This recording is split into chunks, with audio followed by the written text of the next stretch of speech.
SN glory YouTube channel के online platform पे मैं एसएन सिंह एक बार फिर से आपका हार्दिक स्वागत एवं अभिनंदन करता हूँ। शिक्षण अधिगम की प्रक्रिया या शिक्षण अधिगम के सिद्धांत प्रथम प्रश्न पत्र बीएड सेकेंड ईयर की तैयारी चल रही है। उसमें हमने आपसे चर्चा किया कि शिक्षण विधियों के बारे में।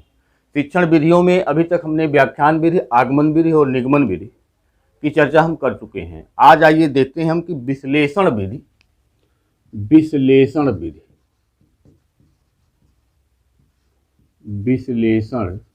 विधि क्या होता है। विश्लेषण जैसा नाम से ही आपको देखने में लग रहा है कि विश्लेषण का मतलब होता है कि किसी भी समस्या के समाधान के लिए हम उसको कई हिस्सों में जब हम तोड़ देते हैं तो वही क्या होता है, विश्लेषण कहलाता है। समस्या समाधान के लिए किसी समस्या को हम हल करने के लिए जब हम उसको कई हिस्सों में तोड़ देते हैं तो यही विश्लेषण कहलाता है। तो समस्या जब हम किसी छात्र को या किसी कक्षा को हम पढ़ाने जाते हैं, क्या पढ़ाते हैं, कोई ना कोई टॉपिक हमारा होता है, कोई ना कोई हमारा टॉपिक होता है और इस टॉपिक को हमको बच्चों को क्या करना है, सिखाना है, पढ़ाना है। इस टॉपिक को हमको बच्चों को सिखाना है और पढ़ाना है। तो जो ये टॉपिक है जिसको हमको सिखाना है या पढ़ाना है वह तो एक समस्या हो गई। किसके लिए समस्या ये हो गई? शिक्षक के लिए भी और छात्र के लिए भी ये समस्या है, क्योंकि शिक्षक कैसे सिखाए और बच्चे कैसे सीखें, तो दोनों के लिए यह समस्या हो जाता है कि जो टॉपिक है वो आज की समस्या है और इस समस्या छात्र के लिए भी है और एक शिक्षक के लिए भी है। तो जो समस्या होता है इस समस्या को छोटे छोटे हिस्सों में तोड़कर समाधान का प्रयास करना, जिससे उद्देश्यों की प्राप्ति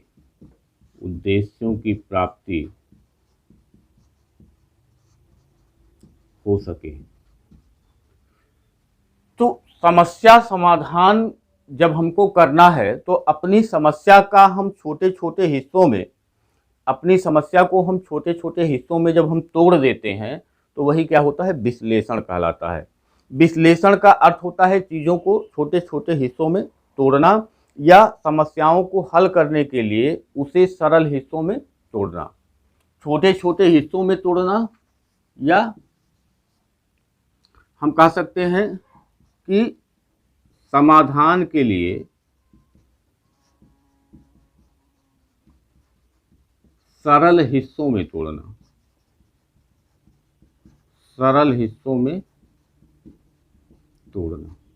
तो ये तो हो गया विश्लेषण। विश्लेषण कहाँ से होगा कि हमको कुछ टॉपिक पढ़ाना है, किसी कक्षा में जाकर के टॉपिक हमारे लिए समस्या है, टॉपिक छात्रों के लिए भी समस्या है।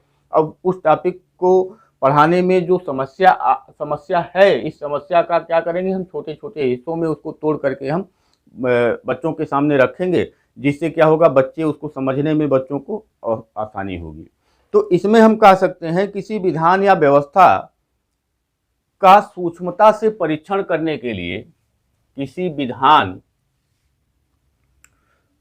हम कह सकते हैं यहाँ कि किसी विधान या व्यवस्था का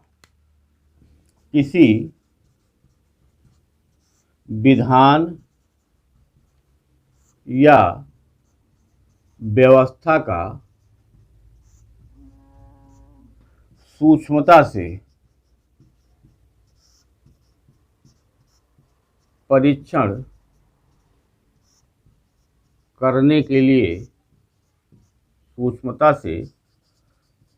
करने के लिए जब कोई व्यवस्था होगा या कोई विधान होगा, आपको उसको उन चीज़ों को समझना है। मान लीजिए, तो आप समझेंगे क्या पूरा होल तोल एक बार में आप समझ जाएंगे? नहीं, आप स्टेप बाय स्टेप उसको समझने का प्रयास करते हैं। तो जब आप स्टेप बाय स्टेप वहाँ जाने का प्रयास करते हैं तो वही चीज़ें तो होती हैं कि आपने उसको क्या किया, खंड खंड में आपने उसको तोड़ने का प्रयास किया।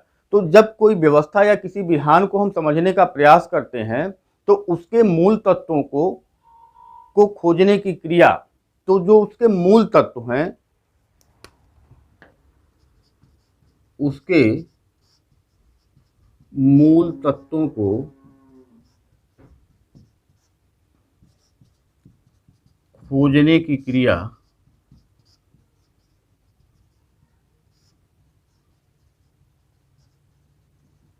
विश्लेषण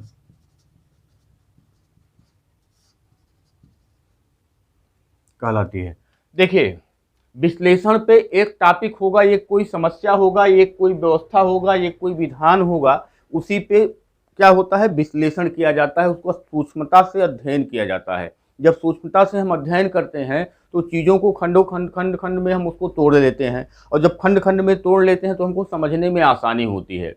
जब आप टीवी पे देखते होंगे कि 5-6 लोग बैठ करके आपस में चर्चा करते हैं और लास्ट में किसी निष्कर्ष पे जाते हैं, और टॉपिक एक छोटा सा टॉपिक होता है, उसी पे 1 घंटे चर्चा होती है, 6 लोग मिल करके चर्चा करते हैं। जैसे अभी कल का अगर आप टीवी देखे होंगे तो हमने देखा कि उसमें एक टॉपिक था कि दलित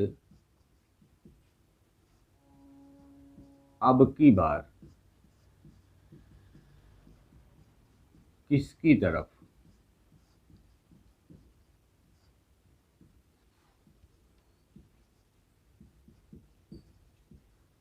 कांग्रेस या बसपा। ये छोटा सा टॉपिक हमको मिल गया, टीवी पे चर्चा होनी शुरू हुई, 6 लोग बैठ करके इसी पे चर्चा कर रहे हैं कि दलित अब की बार जाएगा किधर, कांग्रेस की तरफ जाएगा या बसपा की तरफ जाएगा। तो ये एक समस्या थी उनके लिए, एक व्यवस्था है, ये एक विधान है, और इस व्यवस्था विधान और समस्या को समझना है तो 6 लोग बैठ करके समझ रहे हैं, अपनी अपनी बातों को रख रहे हैं और उसको विश्लेषित कर रहे हैं, छोटे छोटे टुकड़ों में बांट करके, और स्टेप बाय स्टेप आगे बढ़ रहे हैं।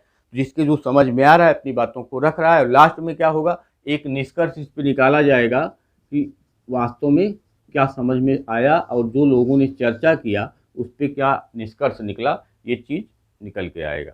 तो ये जो विधि होता है वो अज्ञात से ज्ञात की ओर चलता है, अज्ञात से ज्ञात की ओर चलता है। अब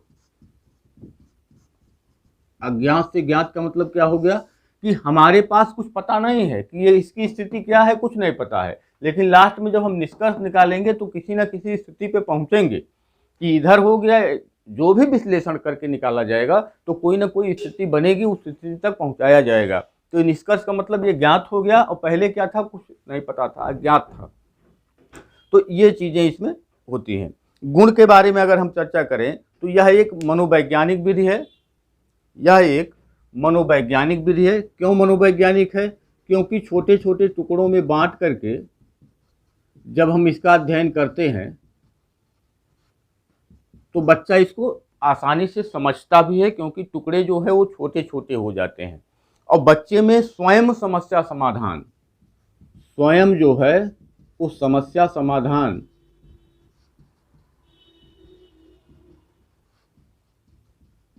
करने की योग्यता विकसित होती है। बच्चे में स्वयं समस्या का समाधान करने की योग्यता जो है वो विकसित होती है।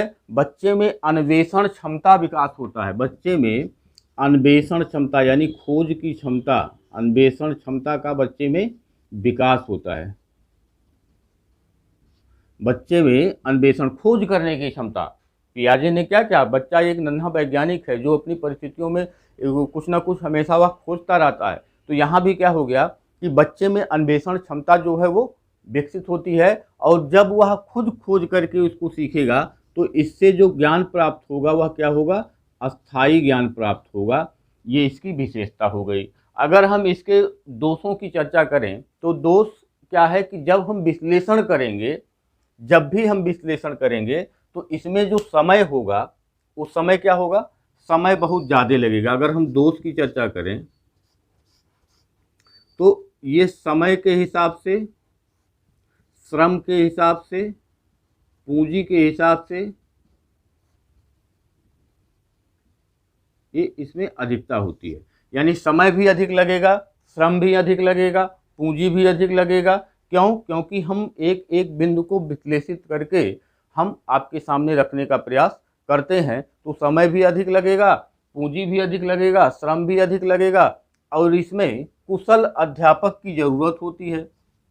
कुशल अध्यापक की इसमें क्या होती है? ज़रूरत होती है। अगर अध्यापक कुशल नहीं होगा तो चीज़ों को वह विश्लेषित नहीं कर पाएगा। इसमें तर्क शक्ति की जो क्षमता होती है वो विकसित होती है। तर्क शक्ति की जो क्षमता होती है वह विकसित होती है। स्मरण क्षमता जो होती है वह विकसित होती है। तर्क शक्ति क्यों? क्योंकि जब विश्लेषित करेंगे, विश्लेषित करने के बाद तर्क के आधार पे ही हम चीज़ों को विश्लेषित करते हैं, बताते हैं, तो तर्क की जो क्षमता होती है वो बढ़ेगी, साथ ही साथ उसमें जो स्मरण क्षमता होती है वह भी बढ़ती है। यह जो विश्लेषण की विधि है यह छोटी कक्षाओं के लिए अनुपयोगी है। छोटी कक्षा के लिए यह अनुपयोगी है, छोटी कक्षा के लिए यह उपयोगी नहीं है। क्यों? क्योंकि छोटे छोटे बच्चों को अगर हम बहुत बड़ी बड़ी चीज़ें ले जा करके विश्लेषण करके बताएंगे तो वह बच्चा बोर होना शुरू हो जाएगा, और इसमें हम बच्चों की निपुणता और गति में, बच्चों की निपुणता व गति में हम वृद्धि नहीं कर सकते हैं। चीज़ों को जब हम विश्लेषित करके पढ़ाएंगे तो गति कैसे बढ़ेगा? जैसे कक्षा 10 में जब आप परीक्षा दिए होंगे तो वहाँ 5 क्वेश्चन आए होंगे, आपको 2.5 घंटे का 3 घंटे का समय मिला होगा। जब आप इंटर लेवल पे जाकर के किसी कंपटीशन एग्जाम में बैठते हैं तो आपको 100 क्वेश्चन मिल जाता है और समय 2 घंटा मिलता है। तो अगर आप विश्लेषण विधि से उसको लगाएंगे तो आप पता चलेगा 5 क्वेश्चन करके उसके बाद 95 छूट जाएगा। तो इसका मतलब क्या हुआ कि बच्चे में गति में वृद्धि हम विश्लेषण क्षमता से नहीं कर सकते हैं। तो ये इसके दोष हो गए, इसके गुण हो गए। और विश्लेषण क्या है कि किसी भी व्यवस्था या विधान को जब हम सूक्ष्मता से निरीक्षण परीक्षण करते हैं तो वही विश्लेषण होता है।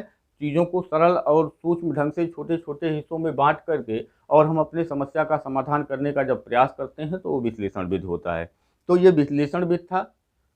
इसके आगे हम संश्लेषण विधि की चर्चा करेंगे और फिर उसके आगे जो भी टॉपिक इम्पोर्टेंट होगा उस पर चर्चा होगी। धन्यवाद।